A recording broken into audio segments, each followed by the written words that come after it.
Bonjour à tous, bienvenue sur The Teenager Talk. C'est une nouvelle émission qui vise tout particulièrement le jeune public. Aujourd'hui, je suis accompagnée d'une excellente équipe de chroniqueurs qui seront avec moi tout au long de l'émission. On va commencer d'abord par le micro-couloir avec Mariam, ensuite Plamédic nous présentera l'interview d'un youtubeur. Puis un grand débat aura lieu sur la question « Pensez-vous que la télé-réalité apporte quelque chose aux jeunes ?» Pour finir, nous accueillerons Ivana pour le moment d'histoire sur l'apparition de la mini-jeu. On poursuit avec le micro-couloir de Mariam. Donc bonjour à tous, je vais vous présenter mon micro-couloir. J'ai interrogé des élèves du lycée pour avoir une estimation générale sur la thématique suivante. Combien de fois utilises-tu ton téléphone par jour ? Et à ton avis, pourquoi les jeunes d'aujourd'hui sont-ils aussi accros au smartphone ? On a choisi ce thème pour que vous vous rendiez compte à quel point les téléphones smartphones sont indispensables, à la limite du vital pour la plupart des jeunes. Et cela au-delà du fait de communiquer. Donc la première question que j'ai posée est combien utilises-tu ton téléphone par jour ? Combien de temps utilises-tu ton téléphone par jour ? Je passe beaucoup de temps, tout le temps. Beaucoup d'heures. J'ai environ beaucoup de temps sur mon téléphone, je vais l'avouer. Plus de 10 heures sur mon téléphone. Je passe beaucoup de temps sur mon téléphone. Des fois, je vois même pas le temps passer. Beaucoup trop. Genre en heure. Oh là, 5 heures. 5 heures par jour ? Ouais, même plus. Ça dépend en fait, le soir plutôt, et peut-être 2 heures avant de dormir. Mais j'ai diminué mon temps sur mon portable parce qu'au niveau de l'école, etc., c'est pas très efficace. Et la deuxième question est, à ton avis, pourquoi les jeunes d'aujourd'hui sont-ils aussi accros au smartphone ?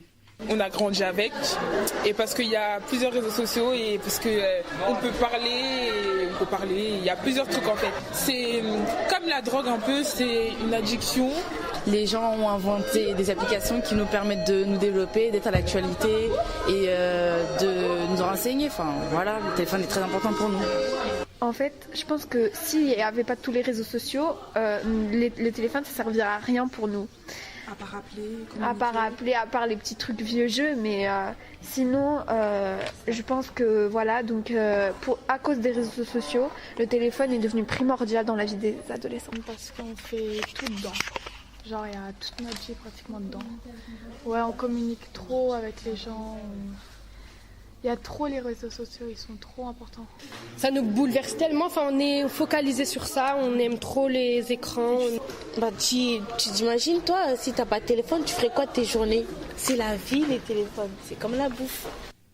On peut donc constater que les avis sont similaires, qu'ils se rejoignent fortement, et ils nous montrent l'importance que les téléphones ont sur les jeunes.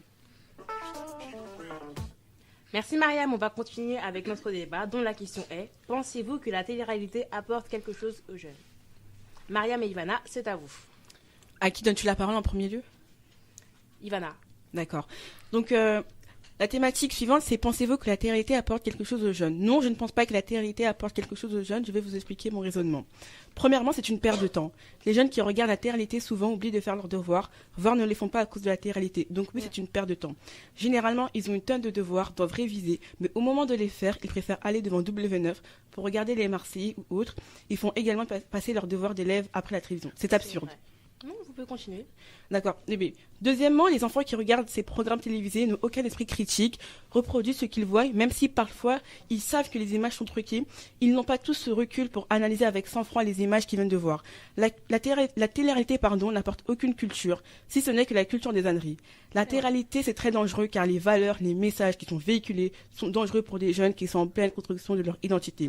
Les jeunes se calquent sur ce qu'ils observent, s'enferment dans des cases. Aujourd'hui, les stars de la télé-réalité ont une influence sur les adolescents, que cela soit sur le style vestimentaire, le comportement, la façon de penser, notamment par des phrases chocs qui restent dans nos têtes. En conclusion, pour moi, la télé-réalité n'apporte rien. Je comprends que parfois les jeunes ont envie de se poser devant la télé-réalité pour se détendre. Il n'y a aucun problème face à cela, mais il y a d'autres façons de se détendre, comme en lisant un livre, faire une activité extrascolaire, jouer d'un instrument. Mais avant de se détendre, il faut finir ses devoirs à bon entendeur. On va laisser la parole à Mariam.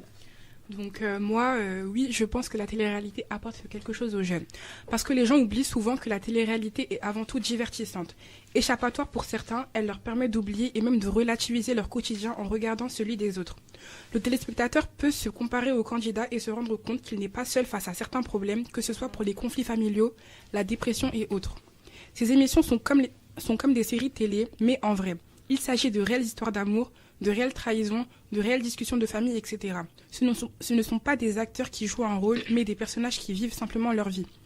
Ainsi, les téléspectateurs et notamment les adolescents faisant partie des jeunes peuvent s'identifier facilement à ces personnages qui ne sont pas créés de toutes pièces. Enfin, la télé-réalité peut jouer un rôle pédagogique. Par exemple, au Brésil, le joueur de foot Ronaldo a été à l'origine d'une émission nommée Medida Certo, où l'on a pu suivre sa perte de poids. Le programme a été créé afin de sensibiliser la population brésilienne aux problèmes d'alimentation et d'obésité, notamment chez les jeunes.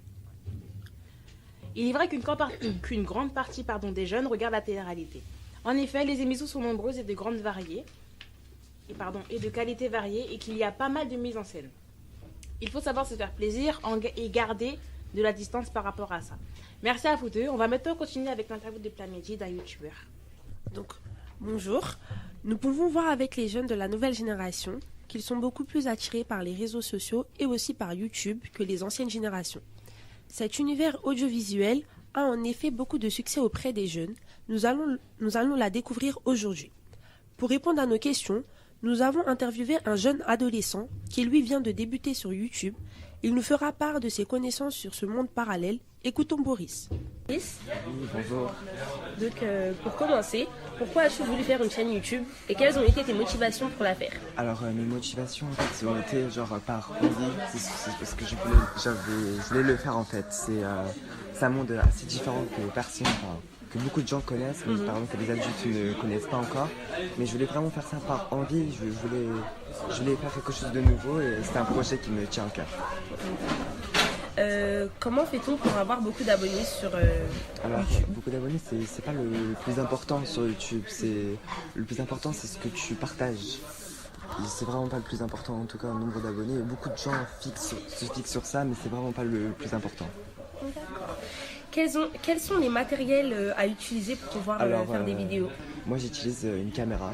Enfin, avant, ce qu'on faisait avant, c'était à l'époque, en 2007, on utilisait, les caméras pour les jeux et tout ça, les petites caméras, mais c'était des caméras. Maintenant, il faut que ce soit professionnel. Malheureusement, tout le monde veut une qualité, une grande qualité, et les gens ne veulent pas regarder si c'est pas une bonne qualité, s'il n'y a pas un bon audio.